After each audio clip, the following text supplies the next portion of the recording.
This broadcast is brought to you by Law School Transparency. Our mission is to make entry to the legal profession more transparent, affordable, and fair.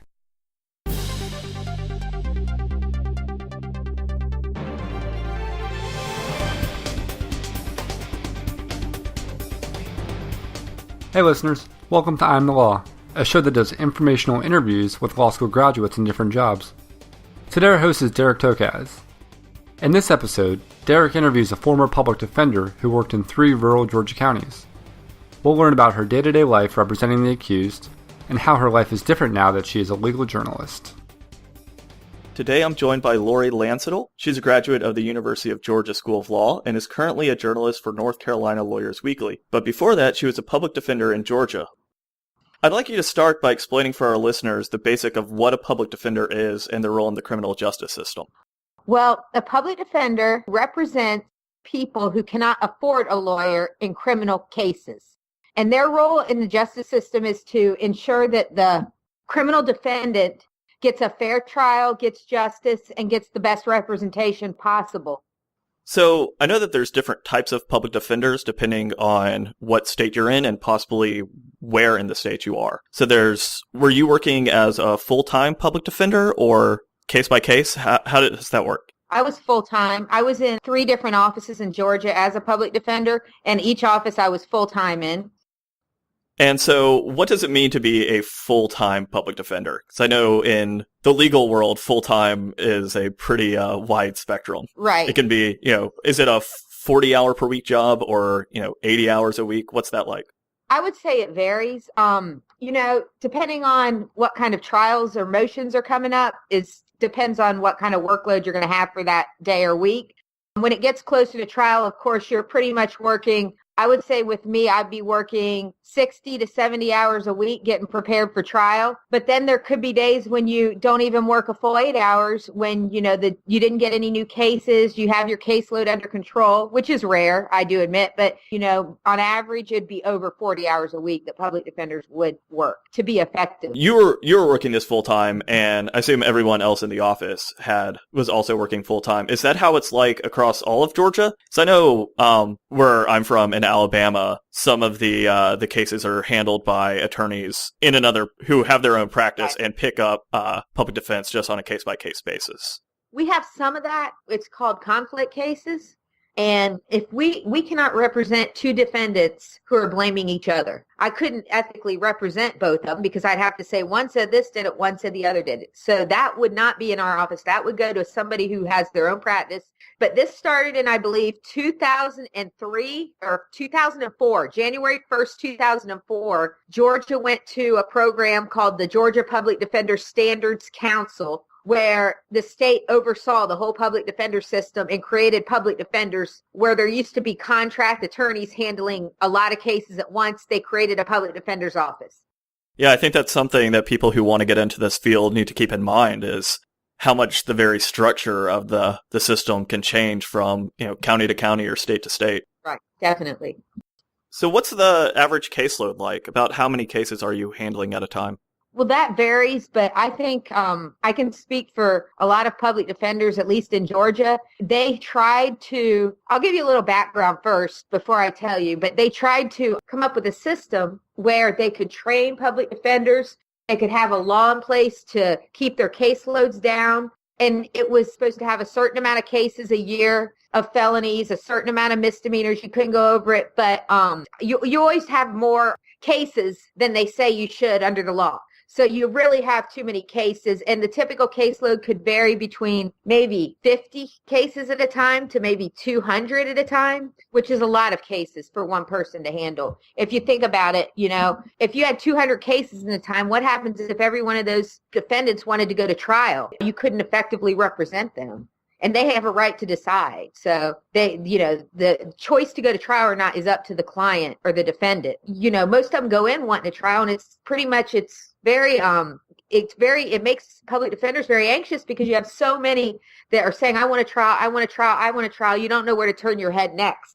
So about how often do your cases go to trial? Out of, if you have 200 cases, how many times are you going to have a full trial?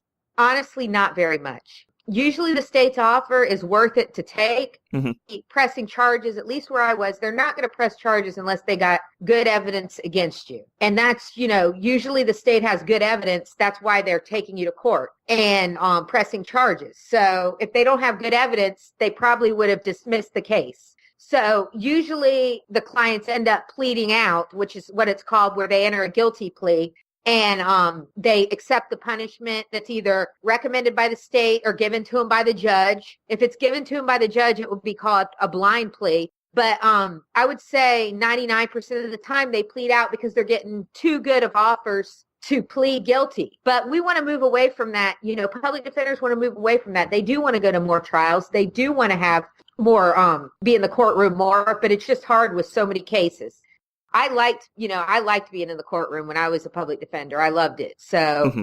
And I think that's probably what most people are imagining when they want to get into that line of work. This is, we make TV shows about people being in courtrooms and considerably less about taking guilty pleas. So it's not, the romanticized view of legal practice. Right. There are a lot of public defenders who, who are in court a whole lot. I mean, you are in court as a public defender a whole lot. Most public defenders are in court a lot. It might not be at trial, but you have preliminary hearings, you have bail hearings, you have motions, you have plea day, you have all that plus trial. So you have sentencing. So there's a lot of ways to get in the courtroom. And I was in court a lot, but I wasn't at trial a lot. Okay. About how much was your time split between being in court in whatever capacity and being at your office doing research or preparing for trial? I'd say I was in court maybe 25% of the time, 20 to 25%. So you could say out of 5-day week, 1 full day a week. So what are you doing when you're not in court? I would spend a lot of my time at the jail visiting clients because most of them are in jail because they can't afford to bond out. I would spend a lot of time going out to the scene of crimes and looking at evidence and seeing what I can figure out for myself. I would be talking to the DAs about possible plea offers. I'd be talking to the DAs about their case. I would be writing motions. I would be writing bonds. I mean, it's never ending. So I want to hear a little bit more about going out to the scene of the crime and doing that investigative work. So okay. If you have a good anecdote about that, or just, an example of what you would be looking for and what type of case that would happen in. I'll tell you one. This isn't about going to a crime scene, but this is a big one. I had a 16-year-old girl who was stuck in jail for using her aunt's phone card. And she's in jail, and nobody told me she was in jail. I didn't find out till she'd been there a little bit. So I rushed down there to see her thinking there's this 16-year-old. I get there. The 16-year-old looks like she's about 13. She definitely doesn't belong there. She's in big person jail.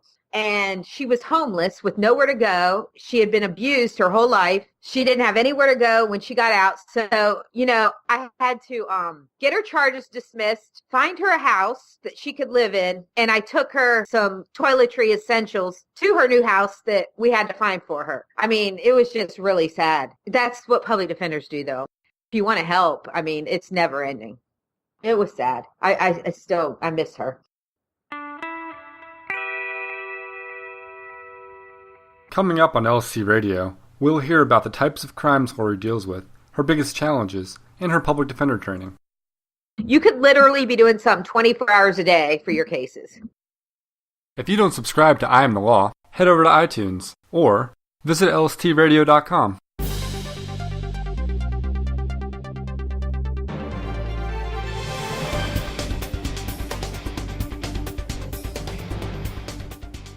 I want to ask about what types of crimes you're usually dealing with. Is it largely drug offenses, or, what's the range of offenses?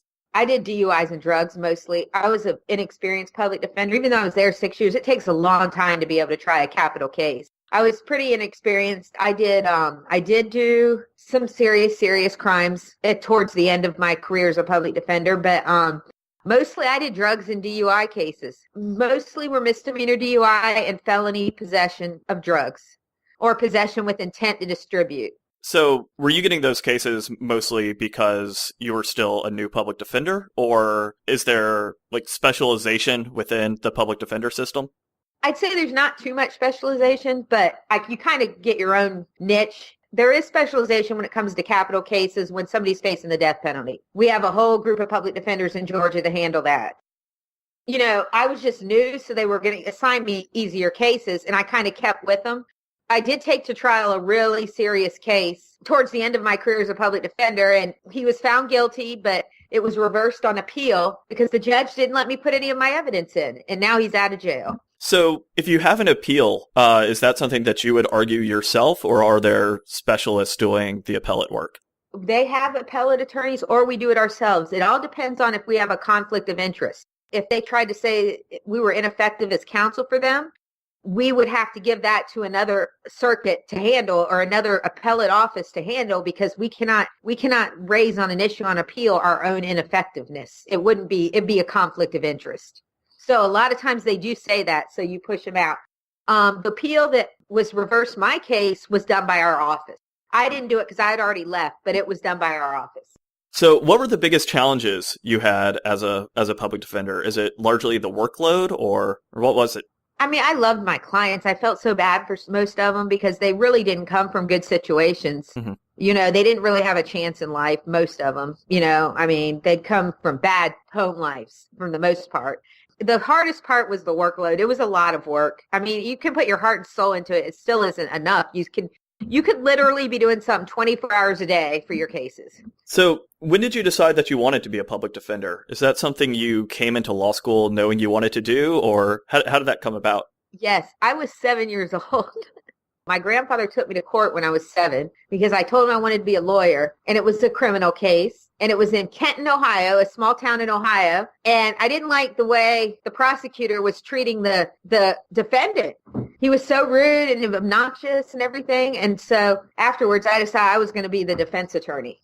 That's a true story. All right. So you knew exactly what you wanted to do when you started law school, which is, I think, a pretty enviable place to be in. A lot of people are still figuring that out after graduation. So what did you do in law school to help you prepare for this? Were there any specific classes that you took that really helped out, or moot court, those types of things? Definitely. I was weird. I went and worked while I was in law school I was allowed to. They didn't say you couldn't, but they didn't advise it. But I worked for several DUI defense attorneys who taught me how to write motions and taught me how to appeal and helped me write a book on DUI law. So I did. I worked and I was in court all the time with those guys and everything. They were good friends of mine. And so did you find that really helped you out when you started practicing Definitely. I would not have known what a motion was if they didn't help me. I would have been like, do I supposed to move? I don't know what it is because they don't teach you that in law school. They might do a little bit of that, but I would not have known. And I knew it, like how to do a criminal trial when I got out of law school because of them. My commencement speaker at NYU said that her first day in court, she didn't know which side to go to. She had to ask the bailiff which side to stand on. I've been there. It changes all the time. Right. So is there any sort of formalized training or mentorships for people who didn't have the same experience that you did? They had some good training in Georgia when they started the Public Defender Standards Council. Mm-hmm. And I'll tell you, we had probably the best public defender trainer in the nation, who that movie Gideon's Army surrounded around, John Rapping. He was my trainer. He was awesome. Loved him to death. And, they didn't have the money for it anymore. So they did away with most of the training. They still have a little bit of training, but my training was extensive. When I got there at a lucky time, my training was extensive and very good. It's not the same anymore because of the money situation. So what was your training like? Was it like being in law school, or was it a lot of, practicing arguments? Or it was like practicing arguments and stuff like that. Kind of practicing cross-examination, practicing direct examination, practicing opening, practicing closing, stuff like that. About how long did that go for? I think it was over a week. I think it was about 2 weeks, maybe a week to 2 weeks. Okay. So sort of a criminal defense boot camp? It was very intensive. It was very intense. Yes. I want to talk about now why you decided to leave the public defender's office. You said you were there for about 6 years? Yeah, about 6. So what happened? Well, my parents had a big part in it. They were getting older and they live in North Carolina. And I was only licensed in Georgia. And they kind of wanted me to maybe consider moving back to North Carolina. So I was going to take the North Carolina bar and go to work as a defense attorney here. but it just didn't work out like that. So it had a lot to do with my family and friends who were in North Carolina. And then I was going to take North Carolina bar and maybe get a job as a public defender, but it just didn't fall into place that way. Did you notice if there was much of an attrition rate among your fellow public defenders? Is there a lot of burnout in the field, or is it mostly something that people stay with long term? It's about half and half, I would say. A lot stay a long time, a lot burn out and leave, a lot, there's not much upward mobility being a public defender. You do get a lot of courtroom experience, which a lot of firms really like. So I'm not telling you there's not mobility to go to a different place, but if you want to stay a public defender, the only other choice you have is maybe becoming a circuit public defender, which would have been my boss at the public defender's office. But there's only a few of those in the whole state. There's probably however many circuits there are, there's that many circuit public defenders. And I think it's 50, something like that. So what is a circuit public defender? Well, he runs the whole office, the whole public defender's office for a circuit. A circuit's usually comprised of about 3 counties in the state, and he runs the whole office for those 3 counties. So is that more of a managerial position, or is he still doing normal legal practice also? It's supposed to be more managerial, but it didn't work out like that because our caseloads are too big. He has to jump into the trenches and do it. It didn't work out that way. It was supposed to be managerial.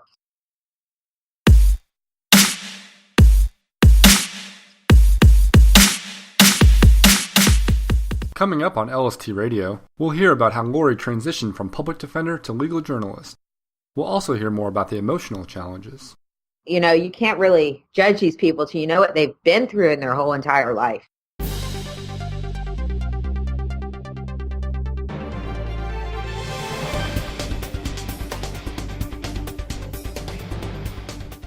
So you're working as a journalist now. Can you tell our listeners a bit about what you're doing in that capacity? I am currently a journalist with North Carolina Lawyers Weekly and South Carolina Lawyers Weekly. We write articles on every aspect of the law, criminal, civil, and we publish our paper every week. And we have all the case law opinions from North and South Carolina that have come out of the appellate courts digested in that paper. Most states have one of these papers. It's the paper that the lawyers get to read the recent cases and to get other news. So that's what I'm doing right now. Okay, so the audience is primarily other lawyers. It's not really something that's aimed at the general public? It's primarily lawyers, yes. Okay. And so how did you make the transition into journalism? I love to write as a public defender. That was one of my favorite things to do, was writing and arguing motions. I love to do it. And I love to write winning motions and argue them. And so, I thought I saw this job. Other lawyers will be able to tell you this. I wasn't thrilled about taking a bar exam again.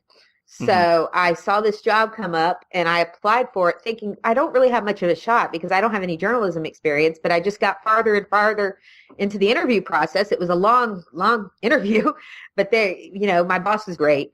That's Amber Nimitz, and she does a great job. And it's just really a great career to have. I mean, writing about the law, being a lawyer, I knew a little bit about it coming in. And, it's really a lot of fun to write about it and talk to different attorneys, big law firms, small law firms. So what's the workload like now? As a journalist, it's not the same as being a public defender, but it gets, there's deadlines and you have to reach them. I think it has a lot to do with that my boss is very calm. So, you don't feel stressed or anything. So you don't feel like the workload's undoable. It's more like you put one thing down and you pick the next thing up instead of doing everything at once like a public defender. Do you think this is the type of position where you could stay long term? I love it. I do love it. I'm not saying that I'll be doing this forever, but right now I love it. It's a lot of fun. You get to meet all the lawyers in the area. They all call you and tell you about their latest legal news. I think that not criminal law, but with civil law, I've learned more about civil law since I've started this job 6 months ago than I've learned in my whole career. Because I've been doing a lot of civil law cases, a lot of, reading civil cases. And, I've just learned a lot of facts about the law. Probably get to have nicer relationships with the lawyers, too, since you're never on the opposite side of them. It's always friendly interactions with them as opposed to going to trial. That's a great point and definitely a lot better. Definitely a good point. I mean, I say that to my parents. I say that all the time. I was like, it's amazing how nice these lawyers are to me now. Is there anything that you wish you knew before you started either career? Things that, caused rookie mistakes? Well, I'm always getting told that I'm too much of a legal writer. I need to learn how to be more conversational. So I wish I was more conversational writer, but they're working with me and it's going well. I think that how sad it was before being a public defender, how many people rely on the public defender, and how sad that they have lived through the life that they have lived through. It's amazing. I mean, you can't really judge these people till you know what they've been through in their whole entire life. So I just have one last question before we wrap it up. And I wanted to know if there's anything you knew when you were in law school which turned out you were completely wrong about. I thought I'd be in court, like every day doing trials. And I thought the judges, and I loved my judges that I work for, don't get me wrong, but I thought they would know the law. And a lot of them do not know anything about the law. And they're up there ruling because they're elected. So they get elected on their personalities, but they don't know the law. It's really scary to be making an argument in front of a judge when you know you're right. And he just completely just doesn't understand because he hasn't read up on it. And, I guess that's what the Court of Appeals is for. I thought judges would be the absolute knowledge people of the law, but they're not. Some are, some aren't. I just didn't know there'd be so much inconsistency in sentences. I mean, in Atlanta, you'd get probation for having a certain drug. You'd get maybe 2 years of probation. Whereas where I was at in Thomaston, Georgia, this small rural town about 2 hours south of Atlanta, you'd probably get 2 to 5 years in prison. Wow. For the same thing in Atlanta, you'd get probation for. That's not fair. I'd have so many clients come down there and tell me in Thomaston, well, in Atlanta, I'd get like a year of probation for this. And why are they wanting 10 years in prison? My boss always said, you're not in Atlanta anymore.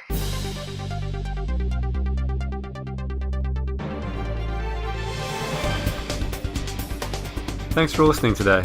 If you haven't already, visit lstradio.com to view episode archives, make a contribution, and learn more about LST. We hope you join us next week for our show, where Aaron Taylor interviews Barbara Stewart, a real estate attorney in North Carolina. I Am the Law is produced by Law School Transparency for LST Radio. If you want to hear more, you can subscribe to our podcast on iTunes or go to lstradio.com.